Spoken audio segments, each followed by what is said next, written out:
സഹോദരങ്ങളെ, ക്രിസ്തീയ ജീവിതത്തിൻ്റെ കേന്ദ്രബിന്ദുവും ആത്മീയ പോഷണവുമാണ് പരിശുദ്ധ കുർബാന, അതായത് ദിവ്യ കാരുണ്യ സ്വീകരണം.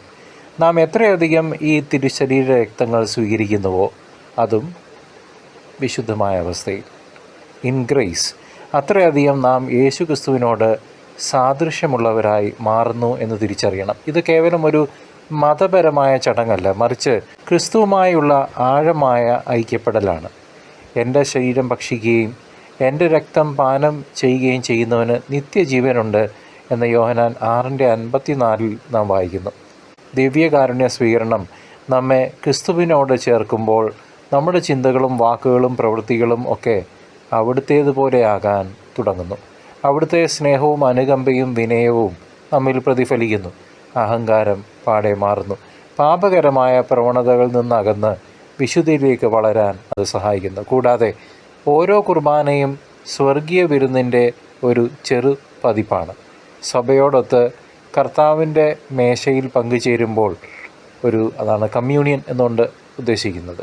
As a community we partake in the feast of the Lord from the same table. നാം സകല വിശുദ്ധന്മാരോടും മാലാഖമാരോടും ഒപ്പം ദൈവത്തെ സ്തുതിക്കുന്നതിൻ്റെ ഒരു മുൻ അനുഭവവും നമുക്ക് ലഭിക്കുകയാണ്. ഇത് നമ്മുടെ ഭൗമികമായ കഷ്ടപ്പാടുകൾക്കിടയിലും വരാനിരിക്കുന്ന മഹത്വത്തെക്കുറിച്ചുള്ള പ്രത്യാശ നൽകുന്നു. സഹോദരങ്ങളെ, ദിവ്യ കാരുണ്യം നമ്മെ ഒരു ശരീരമായി ഐക്യപ്പെടുത്തുന്നു. കർത്താവിൻ്റെ ശരീരമായ തിരുസഭയിൽ ക്രിസ്തുവിൻ്റെ ഭൗതിക ശരീരമാണ് സഭ. ഇത് നമ്മുടെ വ്യക്തിപരമായിട്ടുള്ള ഭിന്നതകൾക്കും അപ്പുറം നമ്മെ ഒന്നിപ്പിക്കുന്ന മനോഹരമായ ഒരു ആന്തരിക ഘടകമാണ്.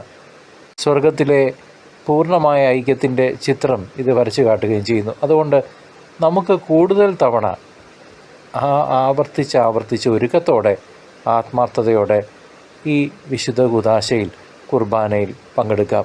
നല്ല കുമ്പസാരം നടത്തിക്കൊണ്ട് ഓരോ വിശുദ്ധമായ കുർബാന സ്വീകരണവും നമ്മെ കൂടുതൽ ക്രിസ്തു തുല്യരാക്കുകയും നിത്യഭവനത്തിലേക്കുള്ള നമ്മുടെ യാത്രയിൽ സ്വർഗത്തിൻ്റെ മധുരം നുകരാൻ സഹായിക്കുകയും ചെയ്യട്ടെ. അത് തീർച്ചയായിട്ടും നമുക്ക് സാധിക്കുന്നൊരു കാര്യമാണ്. വിശുദ്ധി ഇല്ലാതെ അവിശുദ്ധമായ അവസ്ഥയിൽ കുർബാന സ്വീകരിച്ചാൽ വിപരീതമായിട്ടുള്ള അവസ്ഥയും മഹാരോഗങ്ങളും മരണവുമോ സംഭവിക്കാം എന്ന് വേദപുസ്തകം പറയുന്നുണ്ട്.